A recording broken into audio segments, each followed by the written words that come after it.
ಪಕ್ಷಮಾಸದ ಚಿಂತನೆ ಭಾಗ 1. ನರಕಲೋಕ ಒಂದು ವಿಶ್ಲೇಷಣೆ. ಅನಾದಿ ಕಾಲದಿಂದ ಜೀವನು ಶಾಶ್ವತನಾದವನು. ಪ್ರಳಯಕಾಲದಲ್ಲಿ ಪರಮಾತ್ಮನ ಉದರದಲ್ಲಿರುವ ಜೀವ ಅವನ ಕರ್ಮಾನುಸಾರವಾಗಿ ದೇಹವನ್ನು ಪಡೆದು ಸಂಸಾರಕ್ಕೆ ಬರುತ್ತಾನೆ ಅನ್ನೋದು ಗೊತ್ತಿರುವ ವಿಷಯವೇ.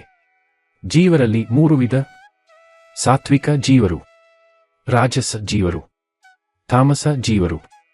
ಸತ್ವಂ ರಜಸ್ತಮ ಇತಿ ಗುಣ ಪ್ರಕೃತಿ ಸಂಭವ ನಿಬಧ್ನಂತಿ ಮಹಾಬಾಹೋ ದೇಹೇ ದೇಹಿನಮಮ್ಯಂ ಎನ್ನುವ ಗೀತೆಯ ವಾಕ್ಯದಂತೆ ಪ್ರಕೃತಿಯಿಂದ ಉಂಟಾದ ಸತ್ವ, ರಜಸ್ಸು, ತಮಸ್ಸು ಎನ್ನುವ 3 ಗುಣಗಳು ಇವುಗಳ ಅಭಿಮಾನಿ ದೇವತೆಗಳು ದೇಹದಲ್ಲಿರುವಂತಹ ಸ್ವರೂಪತ ನಾಶವಿಲ್ಲದಂತಹ ಜೀವನನ್ನು ಬಂಧಿಸಿರ್ತವೆ.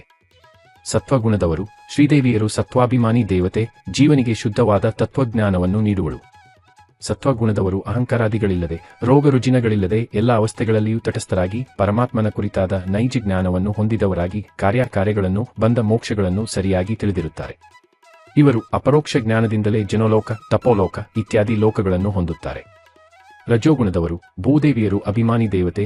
ಈ ರಜೋಗುಣದ ಜೀವನು ಭೂದೇವಿಯರ ಪ್ರಭಾವದಿಂದ ಸೃಷ್ಟ್ಯಾದಿ ರೂಪರಂಜನೆಯನ್ನು ಮಾಡುವುದರಿಂದ ಕರ್ಮಗಳನ್ನು ಮಾಡುವುದರಲ್ಲಿ ನಿತ್ಯ ಆಸಕ್ತನಾಗಿರ್ತಾನೆ.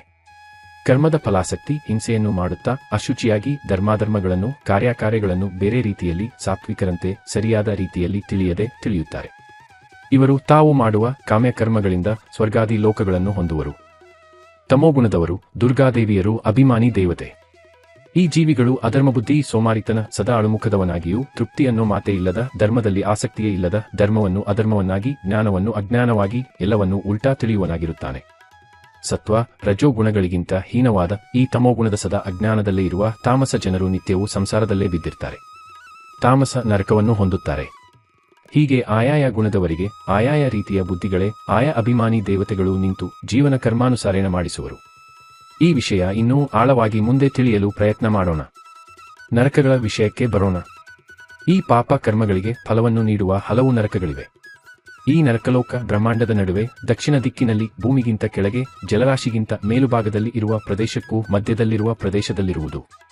ಈ ನರಕಲೋಕದ ಒಡೆಯ ಸೂರ್ಯಪುತ್ರ ಯಮಧರ್ಮರಾಯನು ಭೂಲೋಕದಲ್ಲಿ ಮರಣ ಹೊಂದಿದ ಜೀವರನ್ನು ಭಯಂಕರ ರೂಪವುಳ್ಳ ತನ್ನ ದೂತರಿಂದ ತನ್ನ ಪಟ್ಟಣಕ್ಕೆ ಕರೆಸಿಕೊಂಡು ಅವರು ಮಾಡಿದ ಪಾಪಕರ್ಮಗಳ ಅನುಸಾರವಾಗಿ ಪರಮಾತ್ಮನ ಆಜ್ಞೆಯಂತೆ ಆಯಾಯ ನರಕಗಳಲ್ಲಿ ಹಾಕಿ ವಿವಿಧ ರೀತಿಯಲ್ಲಿ ದಂಡನೆ ನೀಡುತ್ತಾನೆ.